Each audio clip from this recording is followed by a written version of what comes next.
Good afternoon, everybody.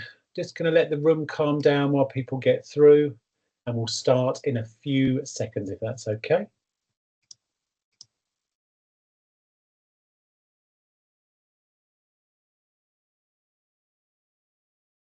Brilliant. I think things look like they're about to start calming down. So I'm going to get started, that's okay. So good afternoon, everybody. My name is Richard Ayres, and I'm a social care advisor to Care England, and I want to welcome you today to our webinar titled The Mental Health Act 2025 and What Social Care Providers Need to Know Now. Today's session is going to be focused on one of the more complex and evolving areas of practice across health and social care. How we understand, interpret and apply mental health legislation in a system that is already under significant pressure. So across the sector, we're seeing increasing complexity in the... Oops, could I pop you on mute? That'd be great, thank you. Across the sector, we're seeing increasing complexity in the need for individuals drawing on care and support, particularly where mental health capacity and physical health intersect. At the same time, there is also a growing public, political and system focus on mental health, how it's diagnosed, how it's funded, how services are delivered both in hospitals and also in the community. Now, this is not a distant or just purely a theoretical issue. It's something that is already shaping referrals, decision-making and day-to-day practice across residential care, supported living and community-based services. So in today's session, we're going to provide a clear overview of the Mental Health Act 2025 and what's changing. We're going to explore how those changes relate to the existing frameworks such as DOLS and the upcoming LPS, Liberty Protection Safeguards. We'll also begin to unpack what that means for providers in practice, both now and over the coming years. We are incredibly pleased to be joined by another Hempsons colleague, the amazing Anita Rao, who is a partner at Hempsons. Anita brings extensive experience across the mental health, law, court of protection areas, and advising providers on complex regulatory and legal issues. Anita's going to take us through the Act itself, provide context around what's changing and highlight the key areas that providers should be aware of, including some of the practical challenges and questions that are already beginning to emerge. So in terms of formats, Anita's going to speak for around about 30 minutes. You are free to use the chat function if you want to raise any questions during the presentation. I'm going to facilitate a Q&A session at the end.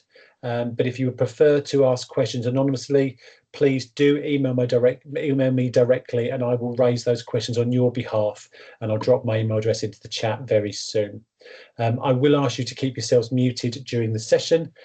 We will be recording the session and we will circulate a copy of the recording, the slides and any follow-up information and contact details for Anita and the team within 24 to 48 hours after the session. So without further ado, please let me hand over to Anita to introduce herself and to begin the session today. Anita, over to you. Thank you so much, Richard, for that really warm introduction. And it's lovely to be here to speak to you all about this subject and to focus on where you as social care providers need to focus your attentions in thinking about the new Act. I'm really privileged today to be joined by my colleague, Rosie Harding, who's a solicitor who practices with me in this area. And we are going to start, I think, at the very beginning, which is what even are we talking about? And now I'll hand over to Rosie to introduce the origination of where our modern mental health law comes from, which is the Mental Health Act 1983, and it provides the context for where we're going to go next with the 2025 Act. Thanks, Anita, and to Richard. Yeah, so I thought we could start this session with a look at the Mental Health Act 1983 before we move on to the Mental Health Act 2025, which amends the 1983 Act. So the Mental Health Act 1983 is the main piece of legislation governing the assessment, detention and treatment of people with a mental disorder. It provides powers to detain people in hospital and to treat them without consent in certain circumstances. Now, although detention happens in hospital, the Act itself doesn't sit neatly behind the hospital doors. So social care providers will often engage with people who are currently or who have previously been subject to the Mental Health Act. So In practice, you may come across mental health law when you're supporting people who are living in the community after discharge from hospital. They might be subject to a community treatment order if they're living at home or in supported accommodation. They might be entitled to Section 117 aftercare, often for a long time after discharge. Or you might have someone who has care arrangements which are shaped by their mental disorder, risk of relapse, or history of detention. So for many social care providers, the impact of the Act is felt through the relationships that you have with others, such as NHS clinicians, approved mental health professionals, and perhaps most importantly, community mental health teams. Decisions taken under the Act can translate directly into expectations, I'm sure you're all aware, on yourselves as providers in the community.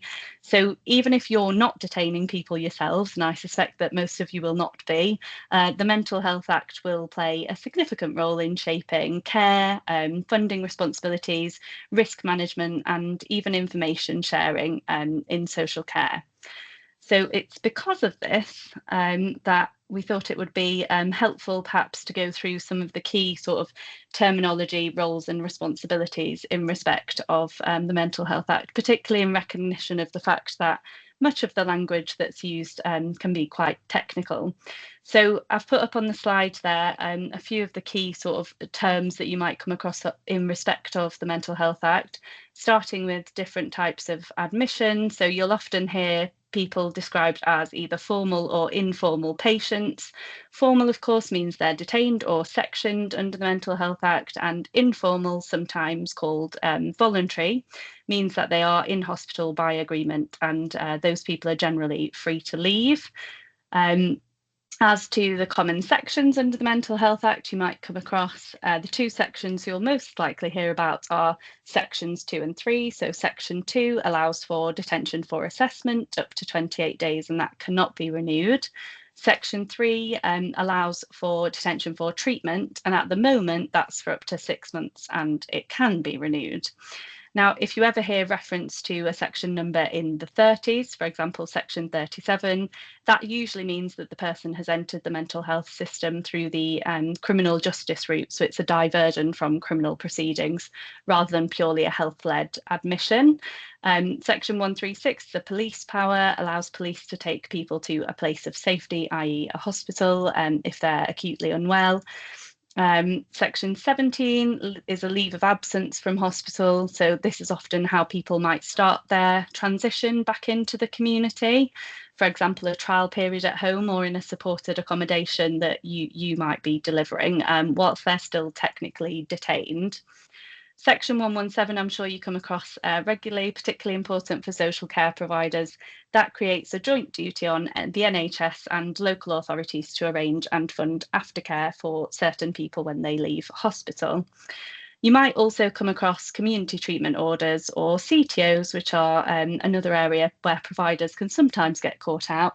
A CTO allows someone to live in the community but gives clinicians power of recall to hospital where needed.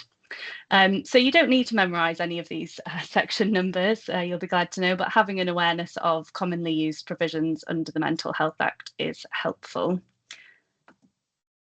Okay, I've put on the slide there a few of a bit of a who's who, I suppose, under the Mental Health Act.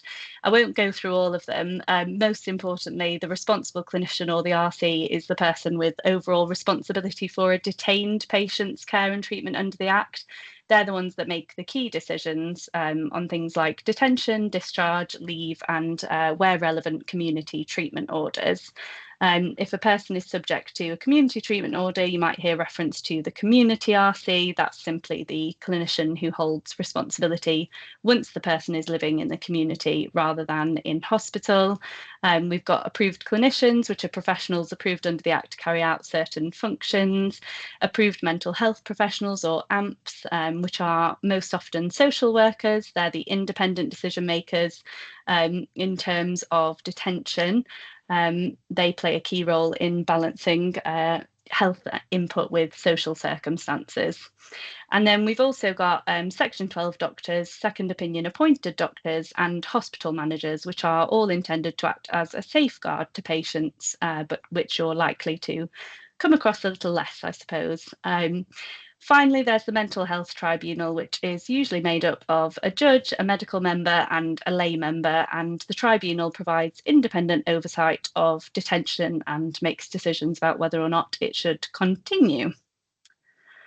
For providers, I think the key point is that decisions that directly affect your service users, as I said previously, are often made by people outside of your organisation. So knowing who they are, who to speak to, makes it much easier to challenge, clarify or collaborate effectively. I've popped on there a few of the terms. There are lots of abbreviations in mental health. I don't plan to go through these, but these are some of the services that you might come across in terms of teams managing the mental health needs and treatment of your service users. And after that very sort of whistle-stop tour through the Mental Health Act 1983 and how it might apply to you, I'll hand over to Anita. Thanks so much, Rosie. And I hope that's provided a helpful context for those of you who might not be so familiar with the Mental Health Act and how it operates, or how it operated before the amendments that are brought into force by the 2025 Act apply. But taking things further then, the Mental Health Act 2025 is really going to change not only the way in which mental health services operate when it's brought fully into force, but it's also going to change how organizations, various bodies, and also you as social care providers are required to approach patients who are capable of being detained under the Mental Health Act or are otherwise receiving treatment under it. Because what it does is it reframes how we deliver mental health support and how mental health decision making is to occur within the context of the Act, according to 4 main principles. And those principles are of choice and autonomy. They are of ensuring that it is the least restrictive measure for that individual, that the treatment has therapeutic benefit, and also that the treatment sees the person as an individual rather than as a patient, and so takes into account not only their right to dignity and respect, but considers their sort of individual attributes. For many of you, this might sound quite like the Mental Capacity Act, and that is largely because it sort of is. What this act does is it brings the 1983 Act up to date and more into line with the Mental Capacity Act framework. And in line with those 4 main shifts, there are a number of provisions that flow from that. And I thought it might be useful to just explore each of those in a little more detail so you see how it fits into the wider framework. So in terms of giving patients more choice and autonomy in their decision making, what this is getting at is the Act looking for greater involvement of patients in decision making for themselves. Simply because they are detained under the Act or detainable does not mean that they lose all entitlements to express their opinions, express their views, and the Act is looking to put the patient's voice then at the forefront of decision making in a way that it absolutely hadn't been in the 80s and certainly wasn't in the Mental Health Act 1983. It also is looking to ensure that the views of carers and other parties, individuals who are involved in this person's life, as being part of facilitating that person's choice and autonomy. So moving away from seeing them as a person to whom things are done and more into what you will recognize as sort of a familiar model of seeing people as individuals. The first way it's going to do that is it's looking to put what's known as advanced choice documents on a statutory footing. And it's looking to do that specifically in relation to individuals who are potentially going to be detained under the Mental Health Act. But I think one of the difficulties with this approach is for many people, you may never know if that is ever going to apply to you, because until a mental health crisis happens, it hasn't happened. And so as social care providers, where you have perhaps the complexity of need, it's worth bearing in mind that maybe a number of your service users might be individuals who would benefit from having their advanced choices and decisions discussed with them and put down in a documentary form. And again, it helps individuals whilst they have capacity before they are in the throes of a crisis of mental health that perhaps causes them to lose capacity to express wishes and feelings about how they wish to be treated. Now, obviously, not all of those wishes can always be respected in all circumstances, but this puts at the forefront of the statutory framework the ability to choose and make those decisions and have that preemptory thought. Similarly, where an individual has been detained, what you used to have is what was known as the nearest relative, as the person who was going to be their advocate in the context of the Mental Health Act. We've moved away from nearest relative to nominated person, again, giving the patient the ability to nominate someone who will be then representative of their interests. Again, moving away from the presumption that simply because, you know, you might have mum or dad involved, or a son or a daughter, that person is necessarily best placed to speak to your interests and what it is that you would want for yourself, and allowing you as a patient to nominate the person who is involved. So again, worth providers knowing about this if patients are in this situation, having a think about who might you want that person to be if you're ever in that situation.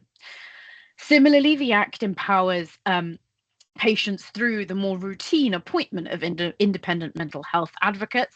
Instead of it being an opt-in system, which is not mandatory, it will become an opt-out system, and also and there is going to be a greater availability of IMHAs across the range of treatment decisions that the Mental Health Act is concerned with. Finally, another huge element of change under the Act is putting on a statutory footing care and treatment plans. Now, we're not talking about the care and treatment plans you as a social care provider are providing, but rather the care and treatment plans arising from when an individual is in hospital and is detained, whether under sections 2 or 3 of the Act. What is their care and treatment plan in hospital? But also, more importantly for your purposes, what is their care and treatment plan upon discharge? So what are their section 117 aftercare needs? Why were they detained? What is it that they require in the community? And having those set out in clear language in a formal document. So again, helping individuals who then need that assistance in the community point to that document to say, these are my needs, this is what I require, please can you help me to meet those needs? And forcing organizations, institutional organizations, to make sure that is done. So those are significant changes to the way that the Act will operate, which will have an impact upon you when those are brought into force. And the other main theme of the changes is around the least restrictive option. So looking at minimizing the restrictions on someone's liberty so far as consistent with their well-being, their safety, public safety, etc. But looking at putting it front and center, least restrictive option is on its face better than a more restrictive option that achieves the same outcome. And similarly, for the first time, a focus on what's known as therapeutic benefits, so a focus on effectiveness and appropriateness of treatment. So what the Act is looking to do is it's looking to minimize the detention of those individuals who don't have a sort of treatable problem, that won't obtain therapeutic benefit, but for whom the detention is focused simply on containment, for example. And that is going to have a significant effect on community providers when it comes into force, because what the Act has done is it has amended the criteria for detention to effectively heighten the threshold. So the ability in law for an individual to be detained now includes criteria asking for therapeutic benefit to be considered and established, asking for detention to be effectively a last resort, and only required in the most serious cases where there is a risk of causing serious harm to oneself or others. And some might say, you know, isn't that what clinicians are already doing given the relative shortage of beds? But for many people, I think that will give them pause for thought and think, actually, are other options going to be available? And therefore, if community providers can step in to provide that higher level of support for these individuals, it is very likely that doctors in a particular area will think again before detaining someone in a containment way in hospital, if it's possible to meet their needs in a different way in the community. One of the long-term articulated aims of the Act is eventually to stop persons with a learning disability and autism without more, so some co-occurring mental health condition, from being subject to detention at all, which is going to be a significant change. And one of the reasons this hasn't been brought into force yet is because it will entail significant changes in community provision. So worth bearing in mind when you're thinking about, you know, what are the sorts of changes that are going to be coming forward if the Act is fully implemented. And finally, the biggest point, I think, from your perspective as well, is there's just simply going to be greater mechanisms for scrutiny and greater scrutiny, both from the CQC, from the second opinion doctors, and also from greater patient access to mental health tribunals, more regular opportunities to access the tribunal, and more intensive scrutiny from the tribunal capable of happening, which then increases the likelihood of you as a provider being given a fresh Section 117 treatment plan for someone in your care. So in terms of the kind of headline changes, those are the biggest themes for change. There have been also some more limited changes within the criminal justice system for individuals who suffer from mental health problems that apply to, transfer from prison to hospital, and some certain supervised discharge provisions, which will apply to you less. But one of the changes which may apply more in your context is police stations and prisons are no longer to be deemed places of safety. And this hasn't again been brought into force, but what it will mean is that there will be an enhanced need to think, if you have a person who is unexpectedly in the throes of a mental health crisis, don't think prison and police station automatically, don't think police automatically. What it does is it reframes mental health crises really as health crises rather than as potentially criminal justice crises. And so in terms of your staff understanding what the impact of this act may be, there will come a time where it shouldn't be calling the police, it should be calling the ambulances instead. So in terms of a whistle-stop tour of the main themes of change, I hope that has been a useful summary. But what I also wanted to demonstrate for you is why are we in this situation? Why has this act been brought into force? And it's really, I think the best explanation is what the Department of Health and Social Care has set out here, which is the cycle of what occurs in these sorts of situations, whereby someone is in mental health crisis, they get assessed for detention. This leads to an inpatient stay. The detention is challenged and or the person recovers. They're put on a more sustainable treatment plan, for example, or they're able to recover from the crisis that led to their detention in the first place. They're then discharged, perhaps under a community treatment order, perhaps under Section 117 aftercare. And though ongoing community support is provided, it then leads back into crisis. And what the Act is trying to do is not only improve care across that pathway, but also to break that link between ongoing community support being lacking and then resulting in further crisis and admission to hospital. So in thinking about breaking the chain, that is the point at which this Act is looking to focus, because it's looking to take care into the community, but in a sustainable way. Now, what are we looking at then in terms of timeframes?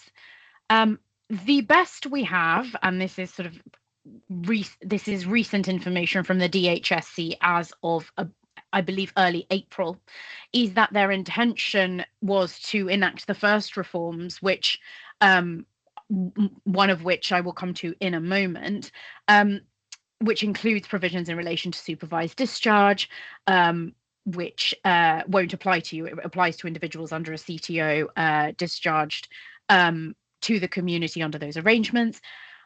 But then only looking at putting in the first major reforms by 2027, 28, 29. And it's been said by the Department of Health and Social Care that this is a genuinely 10-year enactment plan.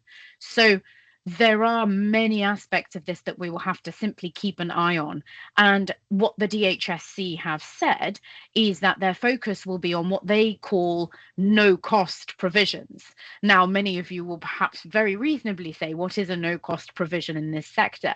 But I suspect what it will include is measures, for example, like Section 51 of the Mental Health Act 2025, which imposes liability on private sector providers under the Human Rights Act. And I'm just going to come on to that in a second, because that is of real importance, I think, to those on this call. They will focus first on the no-cost provisions, and only later, once funding is in place, once the community arrangements in place, will they bring into force the likely more onerous demands. So at the moment, it is very much watch this space.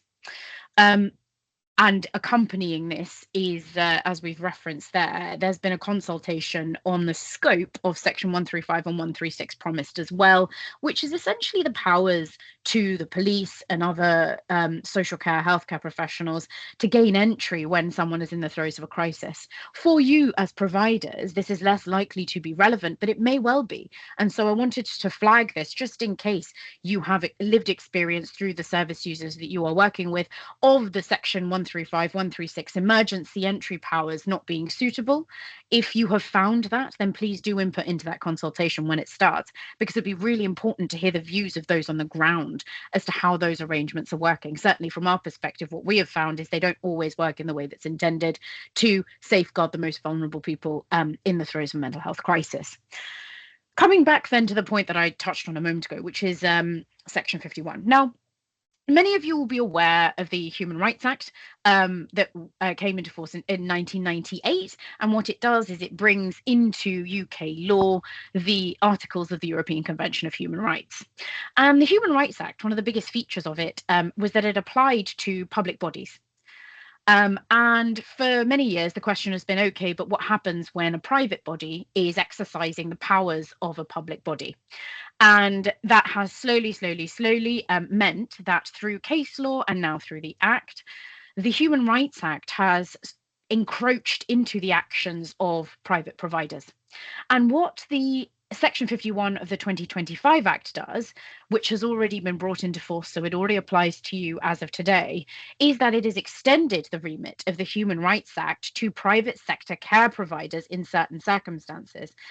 And one of those circumstances is where, for example, a private hospital is providing mental health treatment services under Section 2 and 3. That doesn't concern you. But what will concern you is if you, as a private provider, are providing Section 117 care aftercare services, which are provided for someone's care and support, where those arrangements are arranged or paid for by an NHS body, the Human Rights Act will come to apply to your actions as well.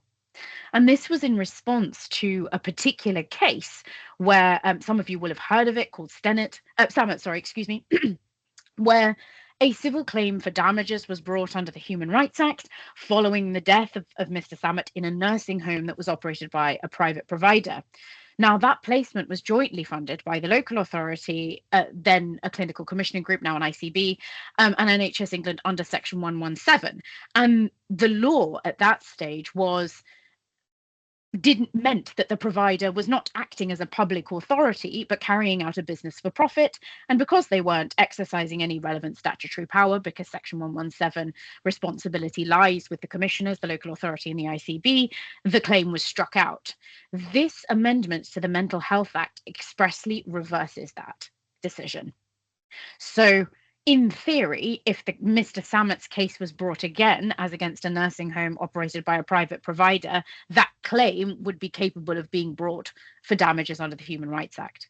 So very much worth that being on your radar, and we'd be happy to take questions about that later on, but it is a significant change that will already apply to you going forward.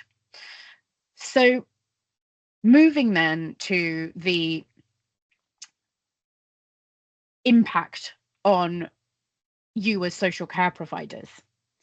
I've already touched on the duty to act in accordance with human rights law a moment ago, but beyond that, we were trying to pick up on some wider themes because we are in a slightly uncertain position where we aren't sure what level of funding, the community support that will be required to implement the Act, where it's going to come from, when it's going to arrive, and how it's going to be implemented. And so it seemed to us that the impact of these changes is going to be uneven, both in terms of time, but in terms of the providers it affects the most. So asking yourself, I think, as a first question, where do you fit into this is going to be very important. Do you provide care to anyone who is subject to a CTO? Do you know? Do you provide care to anyone entitled to Section 117 aftercare? Are you providing the entire care package under Section 117? Do you know that information? Are you aware of that information? Are you providing care to someone on conditional discharge under the terms of a deprivation of liberty order, or just simply under the conditional discharge terms themselves? Are you caring for anyone who has been recently admitted to or discharged from an inpatient mental health care placement, who displays behaviours linked to a mental disorder, or is in receipt of care funded or arranged by the NHS for the reasons I've just outlined. I think it's important for everyone to have a very low threshold of thinking about this. If in doubt, explore the issue, is what we would strongly suggest, because common misconceptions are, that's the NHS's responsibility, that's the local authority's responsibility. We don't detain people under the MHA, so it doesn't apply to us.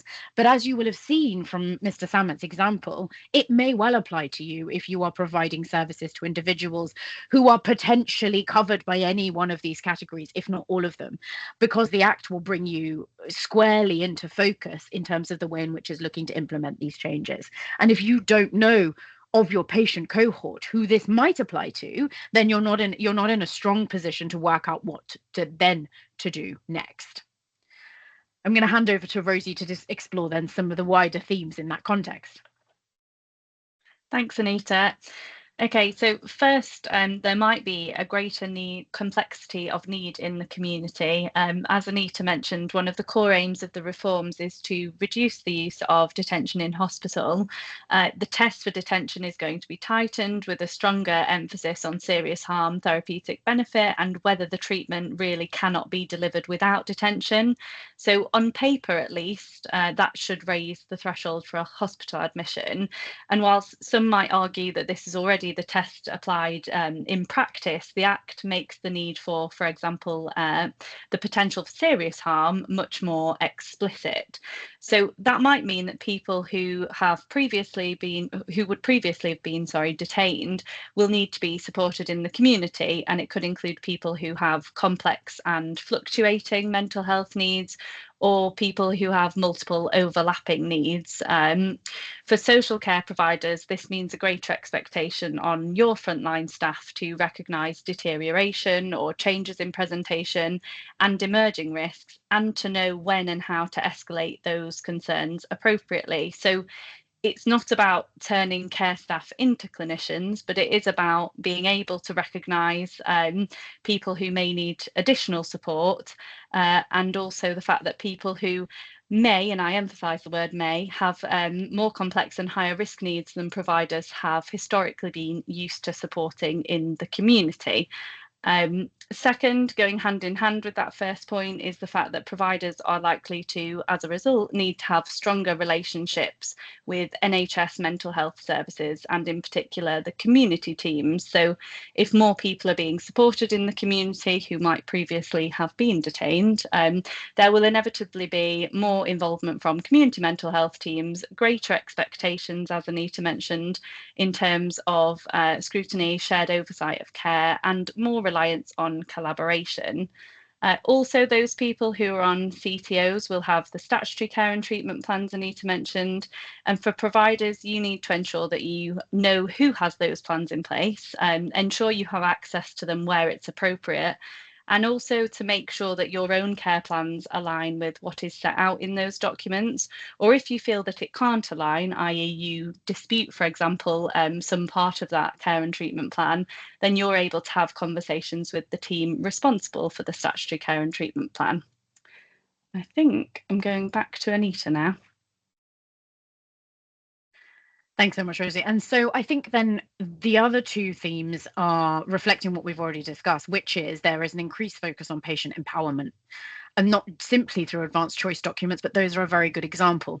And what that will mean is that individuals for whom this is a possibility or a prospect, the CQC will be looking for this increased focus, as well as it being looked for really under the Mental Health Act. And so what we would suggest is that this is incorporated, this sort of concept of discussing advanced choices with individuals and service users is incorporated into your day-to-day practice more and more, so that as and when the time comes and it is implemented, you are already ahead of the game.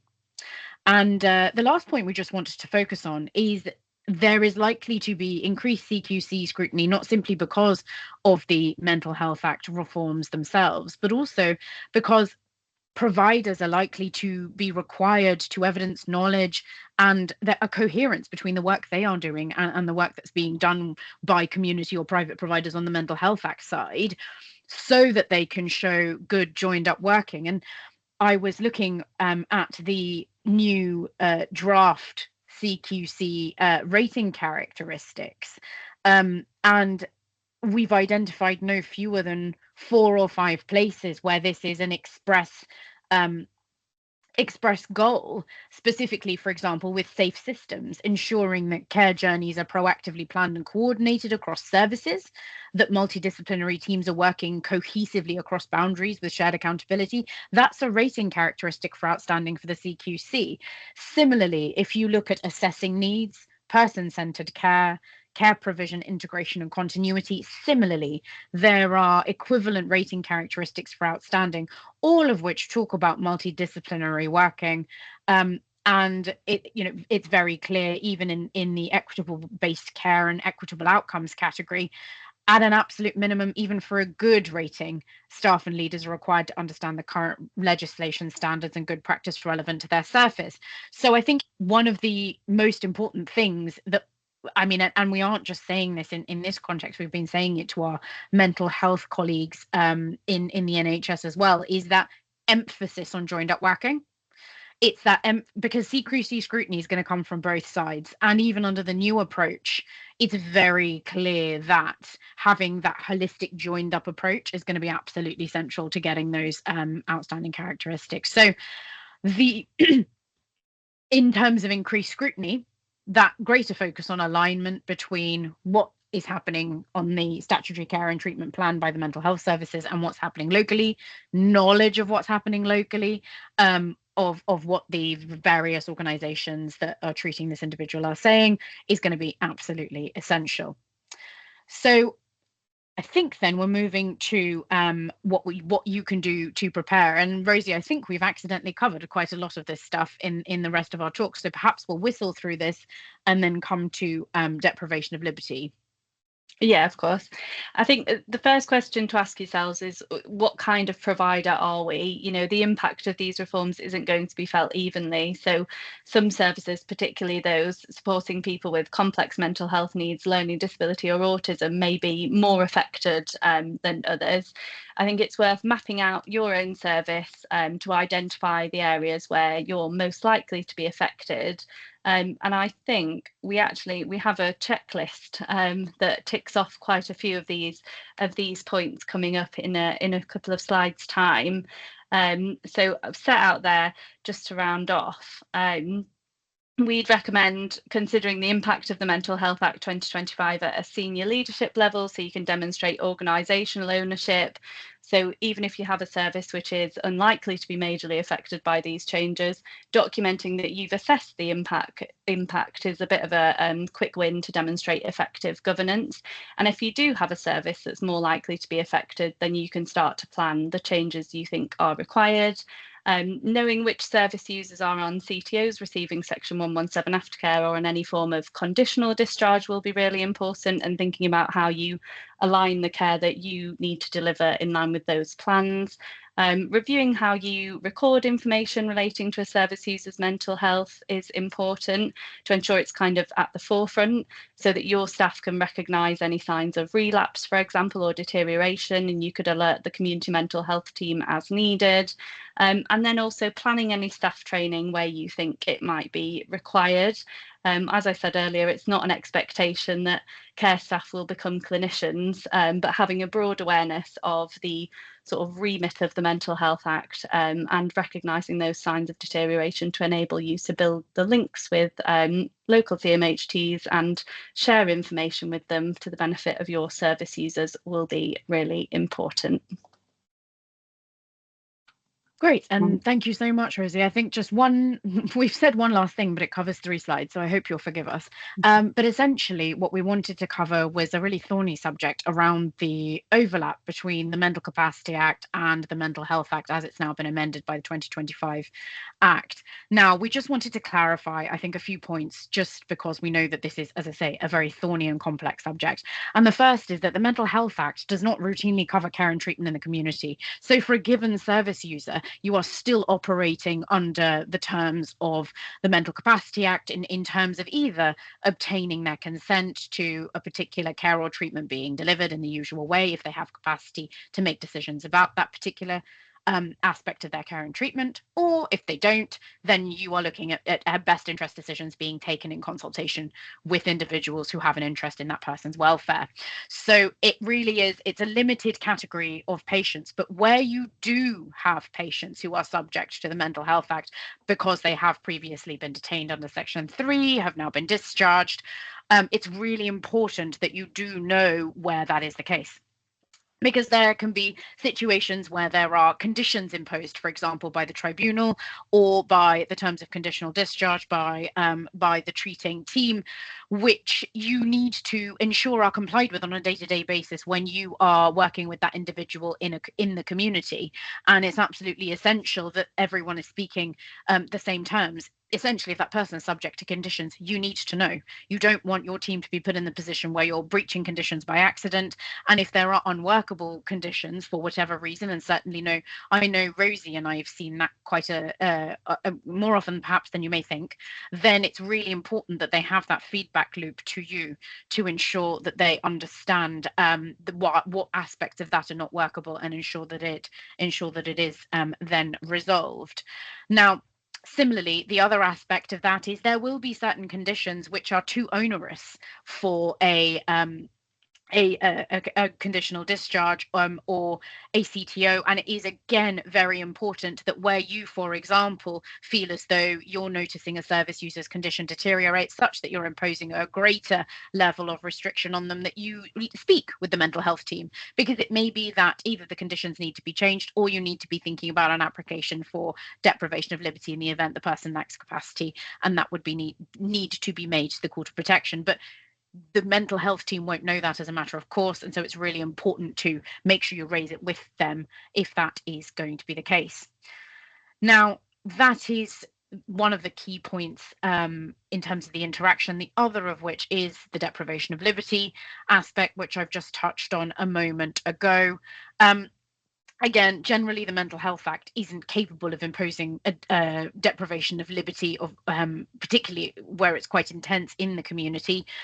There are certain limited exemptions. The line is not a bright one, so it's important that you are aware of what amounts to a deprivation of liberty and what the legal framework under which that's supposed to be provided for your service users, even if they are subject to the Mental Health Act, because it's not an answer to all situations of this kind. Finally, I know there's been a lot of uncertainty about this, and it's just touching on the issue of the liberty protection safeguards. Now, we know this has been around for a while, and they were intended to replace the deprivation of liberty safeguard system some years ago. Where we are at the moment is that they are going out to consultation, we understand this year, though we are yet to hear. And following that, either the system will be implemented as it is now, or it will be amended depending on the responses from that consultation. And the purpose of it is to provide that more comprehensive lawful framework for authorising arrangements that deprive an individual of their liberty where they lack capacity to consent and the MHA doesn't apply. So again, important even for the LPS to understand, is your patient subject to the MHA? To what extent? Because what it may mean is you have to use a different arrangement and a legal framework in order to justify the deprivation of liberty. What that is at the moment will be, it's the previous system of DOLS, but once the LPS comes into force, then we will have to see how that interacts with the MHA. But just another point to bear in mind. So I think now we'd be very happy to open things up to questions. I know there have been lots in the chat, but I'll hand over to Richard. Thank you very much. Yes, I mean, we're probably a little bit over time, but this was incredibly helpful. Would you mind just taking the slides down for us quickly? Firstly, Rosie, apologies for not introducing you on the call as well. I only introduced Anita. I do apologise for that. There's clearly a genuine shift in how we need to think about care and treatment. You know, now it's more aligned more in line with the Mental Capacity Act and reframing everything around the individual. That came through very strongly. There's definitely more of a focus on choice and autonomy, least restriction, and ensuring treatment has legal, genuine sort of therapeutic benefit, looking beyond the diagnosis, which was called out in the chat. It doesn't mean the person detained has kind of lost their voice. Again, that comes across very strongly. And the move to a nominated person rather than nearest relative, I know from my own personal situation, the things I would tell other people, and certainly not to relatives. I think that's really positive. The focus on clear treatment planning, especially post-discharge, and making sure support aligns with what the individual actually wants, really does come through. I think for providers, this does mean kind of more complexity in the community, working closely with the NHS. That's not always easy, and a great way of recognising risk and supporting people earlier, but ultimately putting the individual and their needs right at the front and centre, and their outcomes at the centre of everything we do. That can only be a positive thing. The CQC element, I've got some alarm bells running there from what you've said, and I think we need to kind of really consider that, because I think I know the policy team are listening to this. Kerry and they will be on to trying to find out, well, what other support can we give providers, because with the new kind of close and rating characteristics coming, we're going to have to start thinking about, well, how do we evidence that? We might know it, but how do we evidence we know it, and how does that come through in all of our work? So whilst a lot of this is not immediately impacting us today in all areas, we're going to have to start changing our approaches in our minds. There are a lot of questions, so I'm going to get onto them very, very quickly. Probably a couple of these were maybe some sort of shorter ones. Julie says, first, was a trainer, should I be encouraging my learners to refer to the Mental Health Act 2025 now to show development within their apprenticeships? I would say probably, but you need to understand it before rather just quote it. Would that be true? Yes, absolutely. I think that has to be right. And it amends the 1983 Act. So you'd need to start with the 1983 Act and see as amended. But yes, absolutely. I think if it is relevant, then certainly they'd need to know about the changes. Brilliant. And would a nominated person take over the next of kin responsibilities? As in, this is from Gary, does a nominated person trump next of kin? I mean, I think it depends in what context. Obviously, in the tribunal context, it would, and it might make sense logically if someone is saying that their nominated person is different to their next of kin to ask the question of whether they should be the next of kin. But I don't think it trumps the next of kin per se. But I think perhaps it may cause us to question, should we be looking at next of kin as the person's kind of immediate relationship, or would they want, someone who they're not married to, who they're not related to be their person of contact? Brilliant. If we are to call ambulances, would they call the police if the situation turns high risk? I would say they would probably raise a safeguarding in some respects, but your thoughts? I mean, they can do. I know that there's been a really questionable practice where the Met Police has said that they won't attend certain calls, and I think there has been some discussions behind the scenes around that. But I think it's about reframing, isn't it? It's about reframing a mental health crisis as a health crisis rather than as a crisis requiring police intervention. Sometimes you'll need both, because a health crisis might become a police crisis, but it's about reframing it as a health crisis first and foremost. Fantastic. And I mean, we've got quite a lot of questions coming, so I'm going to try and get through them quite quickly. Vicky's said she's interested in to understand if there is a timeline for moving people out of hospital who have learning disabilities and autism, but with no mental health conditions. And Gary also added on to that, in addition to this, is there alternative provision for those high risk in the community already, or is there a need for providers to be ready for an influx of referrals? Not yet to be ready. Okay, wonderful. You're answering these very quickly. Paul's said, the advanced choice documents in terms of a statutory requirement, is there an expectation that all professionals involved in an individual's life will have responsibility to explore a person's wishes, feelings and document such choices, or does the Act lay that responsibility at specific professionals? So the Act leaves that responsibility with ICBs to promote the understanding of that. But as we know, many of us will never interact with our ICB in our lives. And so providers will be used as sort of the tools by which we access people, I think, in terms of the NHS getting through to individuals to make sure their advanced choice documents are preserved. So I wouldn't be surprised if you got an email missive from your ICB saying, hi, for the service users in your service, please, can you look to consider XYZ? Fantastic. And Lorna says we speak with the CMHTs regularly, and and it's not unusual for them to expect providers to enforce restrictions with no legal framework to support them. When we refuse, they seldom offer alternatives that reduce the risks, and we find ourselves left to hold that risk. What does the Act kind of cover in that sort of situation?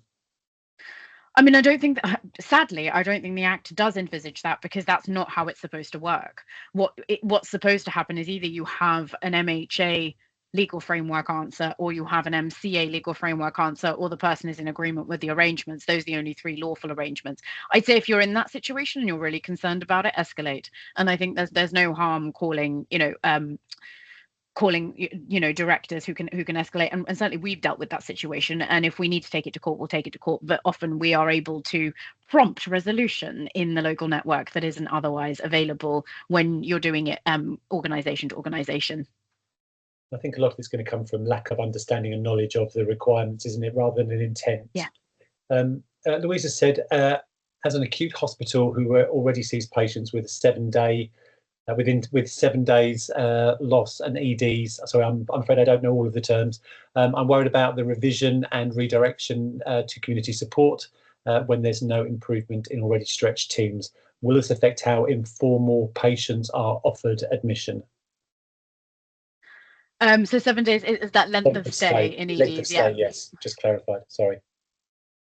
And I think that's a really fair point. And I think that is why a lot of the provisions haven't yet been brought into force, because there's a lot of building blocks that need to go into the community and the prioritisation of mental health before we get to the stage where we can look at genuinely moving patients out in accordance with the stated aims of the Act. I mean, I think it's a really laudable aim, but the problem is it requires politics and the law to be talking the same language, which we're not. Sometimes they are, sometimes they're not, but we simply can't say until that investment in the community teams and that resilience of the community teams and capacity to deal with these more complex patients is really enhanced, then I don't think it is going to be realistic. Fabulous, thank you. You also mentioned that the private sector providers are now being treated as public bodies for the Human Rights Act in certain situations. Is there anything else you can share with us around where providers are most likely to feel the practical impact of that change specifically? Sure. I mean, I think the practical impacts are really, I think, probably twofold. The first is that claims for damages under the Human Rights Act can be brought directly against the providers, and that can have reputational risks as well as financial risks, because the claims for damages would be for breaching someone's human rights, and it would be for breaching, I would expect in most cases, either breaching their right to liberty under Article 5 or their right to a family and private life under Article 8, and neither of which is a good look for providers to be accused of and brought into litigation in respect of. The other main impact, I think, is that it will make providers potentially susceptible to judicial review challenges. So if they are considered as performing public functions, then say, for example, a provider says that X aspect of the care plan can no longer be delivered, because I wouldn't be surprised if we saw an uptick in organisations saying, well, under the Mental Health Act, you're a public body, so the court should see you as a public body for the purposes of this judicial review as well, and then encourage more actions against private care providers in that forum as well. And that can include a human rights challenge. It wouldn't be for damages, but I think it just opens the door to greater scope for people making those arguments, and until those points are settled, it's going to be, you're going to have to fight them one by one, really on a case by case basis. So I think knowing when you see what is actually a legal letter, and knowing to recognize letters before action, for example, and not ignoring them and passing them to commissioners, is going to be a really important aspect of this. And just knowing, as providers, you yourselves now are holding independent accountability under the statutory frameworks. And I think we could probably do a whole session on just that point as well, because Yeah. providers will definitely not be familiar with being on the receiving end of a judicial review and what that means. So I think probably as the Act develops, we need to make sure that that's a session we do build upon. Daniel has asked, in terms of 136/5, if this is being reframed as a health crisis, is there going to be attendance for emergency mental health professionals alongside ambulance staff to provide accurate assessment, direct treatment, and manage the crisis? I think that's a really good point to raise in the consultation, because I think the point of the whole consultation is that we haven't reached an answer yet. And one of the biggest issues is, for example, should there be a power of access? Should there be a statutory power of access which allows individuals who are in the throes of a crisis where, for example, family aren't local, for health professionals, social care professionals who, perhaps they've run home from a placement that you have been providing?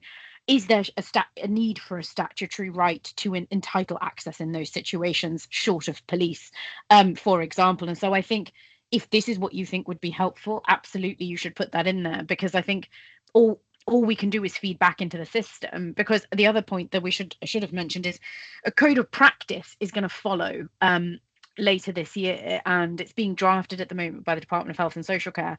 And it may touch on some of these points, but because there is a fresh consultation on the scope of these powers, if it doesn't, there's the opportunity to change it and the opportunity to develop thinking on it. So please do feed in. Brilliant. I'm going to do just one more question, if that's okay.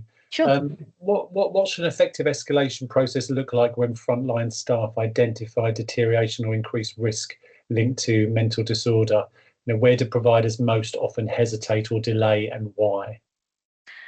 I feel like I've been speaking for a very long time. Rosie, would you like to take this one?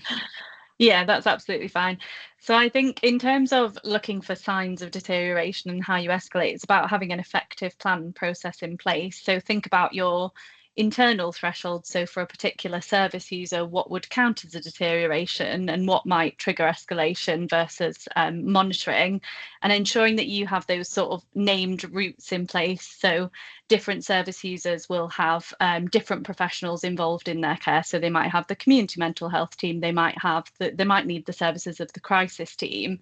And as always, for social care providers, I think what's really important is ensuring that your documentation is full and up to date, so that you're able to recognise those signs where there might be deterioration from a review of the care plans, which the commissioners might also be interested in as well.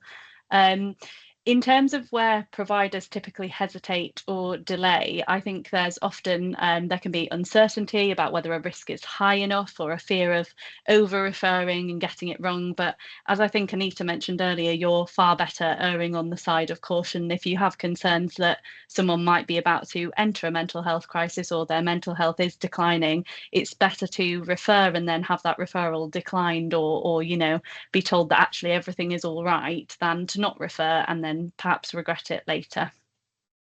Brilliant, thank you. I'm going to draw things to a close there, if that's okay. Thank you both. That's been incredibly helpful, and I know that was a very quick whistle-stop tour. If you would like to hear more on this subject, please do pop a note in the chat to say that more information will be helpful, and we'll maybe try and schedule another session on this if you want to do a slightly deeper dive on any of those points. But again, thank you, very, very helpful. It's clear from that this is that it's important for providers to understand the direction of travel, even where the immediate impact is maybe limited. It comes down to understanding of where the mental health capacity and care providers really do intersect, and being prepared to respond to increasing complexity in the kind of like the system over time.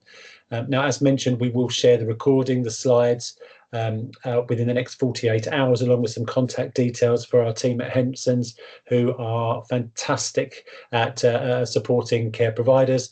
And I know Hempsons also offer a helpline, so we'll make sure that helpline information is put into the notes that follow. If you do have any follow-up questions, you can then reach out directly to Anita or Rosie directly. I just want to say a huge thank you for joining today.